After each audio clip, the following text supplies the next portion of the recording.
खबर मध्य प्रदेश के जिला ग्वालियर से है, जहां पत्रकारों से चर्चा करते हुए ग्वालियर कांग्रेस नेत्री रश्मि पवार एवं जिला अध्यक्ष सुरेंद्र यादव ने कहा कि महिला आरक्षण बिल को लेकर विगत दिनों संसद में जो हुआ, उसने यह साफ कर दिया कि भाजपा सरकार महिलाओं के सम्मान और अधिकारों को लेकर गंभीर नहीं है। महिला आरक्षण के नाम पर भाजपा ने देश की महिलाओं को भ्रमित करने का काम किया है। उन्होंने कहा कि कांग्रेस पार्टी स्पष्ट रूप से कहना चाहती है कि हम महिला आरक्षण के पूरी तरह पक्ष में हैं, लेकिन भाजपा जिस तरीके से इसे लागू करने की बात कर रही थी, उसने महिलाओं के अधिकार से ज्यादा राजनीति छिपी हुई थी।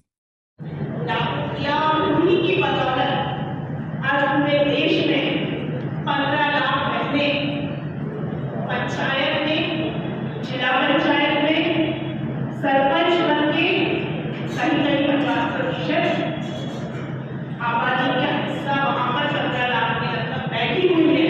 आज हमारी महापौर भी ग्वालियर की नीति में जब कांग्रेस ने लाया, उसके 1 साल बाद उसको लागू कर दिया और महिलाओं को लागू कर दिया।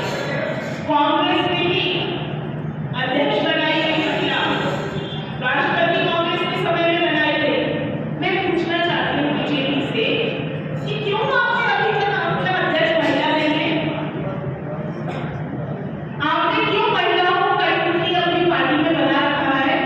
उनका बुलाते हैं, उनसे काम करवाते हैं, काम निकल जाता है तो सास भी कभी बहू करके भेज देते हैं।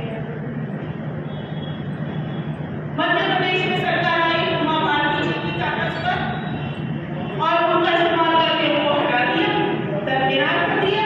ये बीजेपी का चेहरा है। भाजपा सरकार ने महिला आरक्षण को तुरंत लागू करने के बजाय उसे परिसीमन और जनगणना से जोड़ दिया।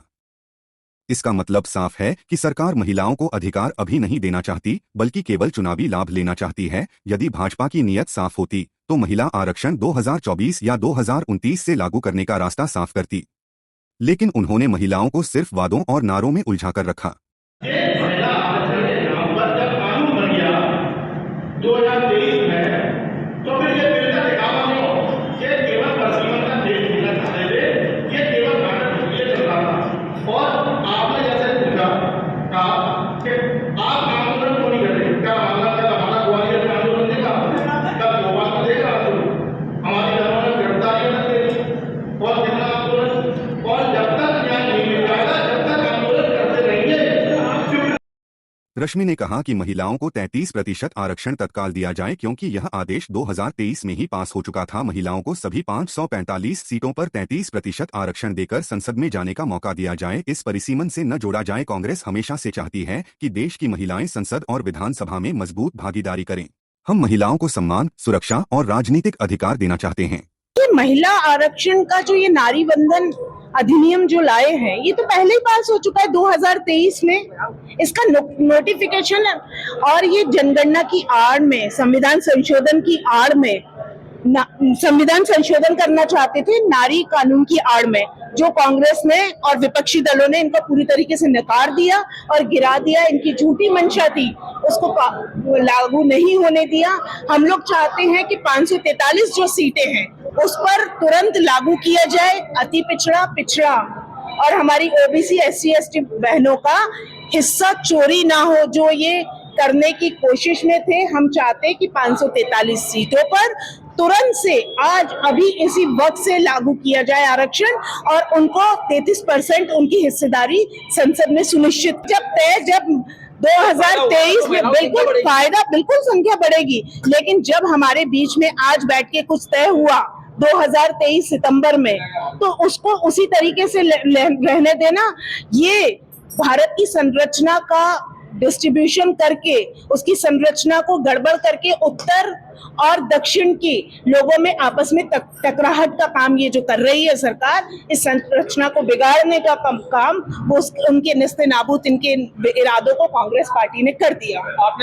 लेकिन हम लोग चाहते थे जातिगत जनगणना हो, ये जनगणना नहीं होना देना चाहते, क्योंकि इनके मंसूबे पूरी तरीके से ध्वस्त हो जाएंगे। इनने परिसीमन का जो नियम है, कमेटी बुलाई जाएगी, सब लोगों को बात की जाएगी सर्वदलीय, इन्होंने वो नहीं की।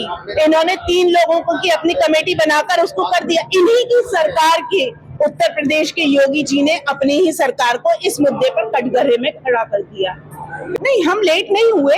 हम लोग तो चाहते हैं कि हम कह रहे हैं, हमने बराबर हमारी महिला कांग्रेस की राष्ट्रीय अध्यक्ष श्रीमती अलका लांबा जी ने बराबर और पूरे देश में महिलाओं ने प्रदर्शन किए।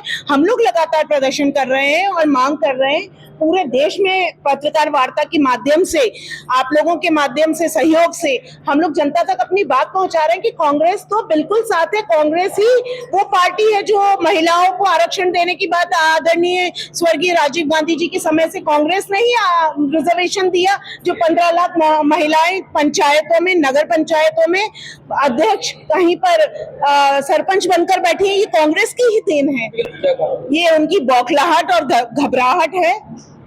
2 राज्यों में चुनाव है, जब चुनाव होता है हमें आपको सभी को पता है तब मूर्तियां भी ढक दी जाती हैं, और ये तो इस बिल की आड़ में अपने आप को मसीहा बताने की कोशिश कर रहे थे, और जब बिल गिर गया तो घड़ियाली आंसू रोने की कोशिश कर रहे थे, जबकि सच्चाई कुछ और थी। ये परिसीमन की आड़ में, महिला बिल की आड़ में परिसीमन करना चाहते थे, जो गलत तरीका था। पत्रकारों ने जब कांग्रेस नेत्री रश्मि से पूछा कि मोदी तो अपनी सरकार को महिला हितैषी बताते हैं, तो महिला नेत्री ने जवाब दिया कि वो खुद अपनी घर की महिला को छोड़े बैठे हैं। आइए सुनते हैं क्या कहा। मोदी जी तो महिलाओं की बात कैसे कर सकते हैं? वो अपनी महिला को छोड़े बैठे हैं। उनका कच्चा चिट्ठा तो मधु किश्वर जी बहुत अच्छे से खोल रही हैं। उन्हीं का जिन्होंने मोदी नामा लिखा है, जो और एप्स्टीन फाइल जिसके चक्कर में कॉम्प्रोमाइज हो रहे हैं हमारे प्रधानमंत्री, और चाहे जब उनके पापा मिस्टर ट्रम्प उनको उंगली दिखाते कि अब तुम तेल लोगे, अब तुम नहीं लोगे, अब तुम ऐसा करोगे, तो वो नचा रहे हैं। तो मोदी जी महिलाओं के हितैषी हैं कि महिला विरोधी हैं? पहले वो अपने घर की महिला को तो न्याय दे दें, फिर देश की बात करें।